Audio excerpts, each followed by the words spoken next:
Welcome to Second Listen Saturday on the Parenting Roundabout podcast, where we share some fun moments from a past episode for your weekend listening pleasure.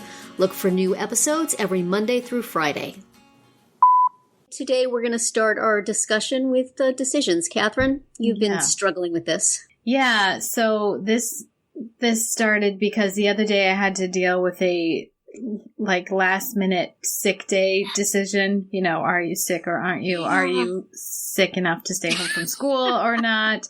And I was ranting to my podcast friends about having to make that kind of decision. And the way it happens, you know, practically every day, not the sick thing, but, you know, something. Yes. Many, many times per day. And often, you know, either when I haven't had any breakfast yet, or I'm in the middle of doing 5 other things, or, you know, there's always some, you know, life or death matter that has to be decided by me right now. And it stresses me out. So I am wondering if you two are the family decision maker, like I guess I am. And if so, how do you deal? If not, then you should teach me your ways. You know, I guess I find sometimes that it's easier to just make the call versus making someone else do it. Yeah. So is that the way it works for you, Terry, usually? Oh, yeah. I mean, I am absolutely the decision maker. I do not deal with it well at all. I both insist on making the decisions because I don't think anybody else can make them right, and resent people for not making them for themselves. So it's like, I can't win, they can't win, nobody can win. Right, decisions are stressful. And, you know, I feel like they never end and there is always something. And if I defer a decision just because I cannot deal right now, it still eats at that back part of my brain. Mm-hmm. I always know that I am not making that decision. And if I do make a decision, then I second guessed it constantly. So no decision ever ends. I think the part that is so hard is just the relentlessness of it. Yes.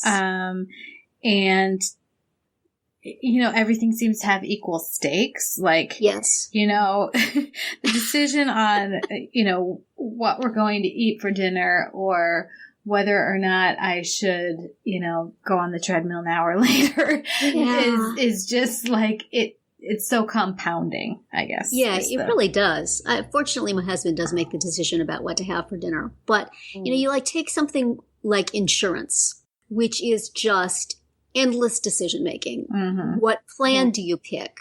Which doctor do you go to?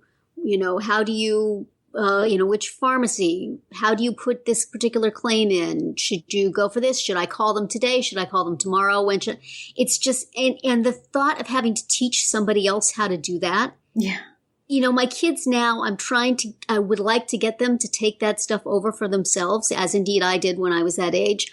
But I can't figure out how to explain the 5,000 nuances involved in handling that. You know, we all develop our certain style. We know what to say. We know when to call. We know who to bug.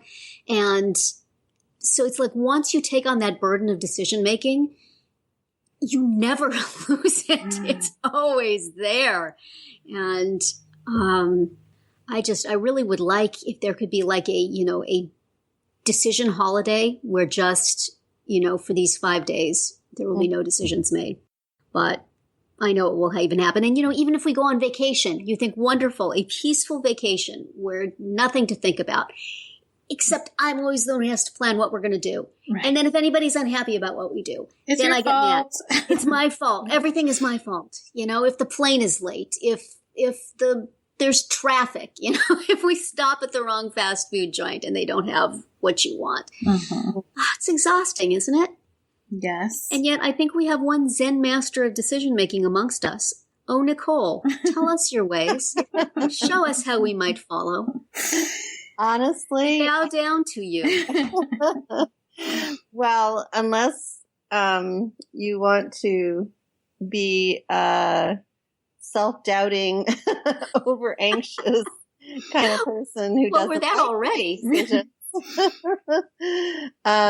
I'm a very emotional decision maker, and I'm not very logical. And so I learned early on that it's best to defer some of the bigger ticket items to my husband, who is nice. very pragmatic, and he's a planner. He thinks things through, does the pros, the cons, the whole 9 yards. So, and I mean, like, I still take care of like everyday little things, but even, I don't know, he's pretty good about, we kind of share that workload, or he takes on most of it for the big things. So, and you don't second guess his decision. You're fine with them. I'm fine with that. Yeah, he's made some pretty good decisions, other than our dogs. Is she in the room when you say stuff like that? That's the one area I'm taking over next time. I'm picking the dog. Oh, yeah. That must be nice. Do you have any sort of mantra that you repeat to yourself while other people are making decisions to keep you from, not just jumping in and doing it for them? Well, I'm like typically a very passive person, so I'm pretty good and so if I don't like the decision, then I get passive aggressive about it. Excellent. Oh, yes. I'll just, that was my childhood right there in a nutshell. Well, now, do either of you ever try other strategies to reduce decisions in your life? Like, the Steve Jobs thing of wearing the exact same outfit every day, or, eat the same breakfast, or, just try to eliminate some decisions. Has that ever worked for you? Yeah. I love that idea. I don't think that I could carry it through. I think I start that like about 10 times a day, and then I never follow through with it. So it doesn't ever work, but I support the idea. In concept, I think it sounds great. Have you been able to do that, Nicole? Do you wear the same skirt every day? I would, but my daughter won't let me. Well, you say you buy multiple of the same item. Dude, my t-shirts, right? That's right. See, you never have to make another decision. You just put one of those t-shirts on. Exactly. Actually, I'm now doing that because now that I live in California, Mexican food is a big deal here, right? And so that's the majority of the restaurants in our area.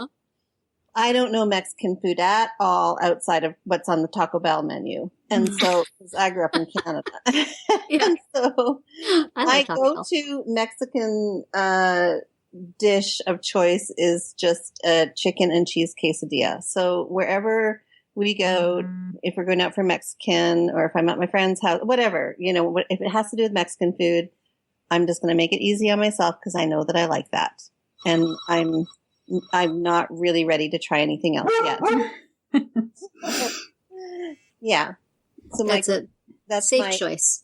That's my my one little choice that I take out of, stress that I take out of. That's true.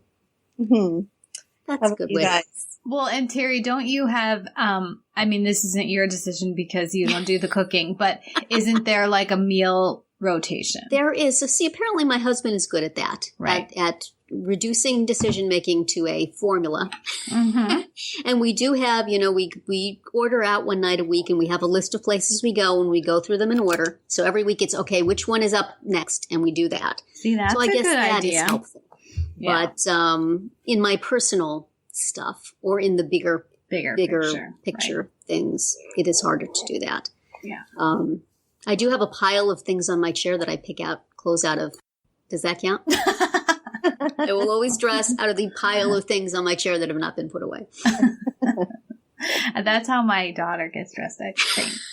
Pretty sure. Every now and then you just take the entire pile off the chair and put it in the wash. Right. Well, and the other day I told her, because the laundry is in the kitchen, and so when all the clothes are clean and folded and stacked, and they're sitting in the kitchen, and then there they stay, until someone finally brings them upstairs. And so day after day, take your stuff upstairs, take your stuff upstairs, take your clothes upstairs.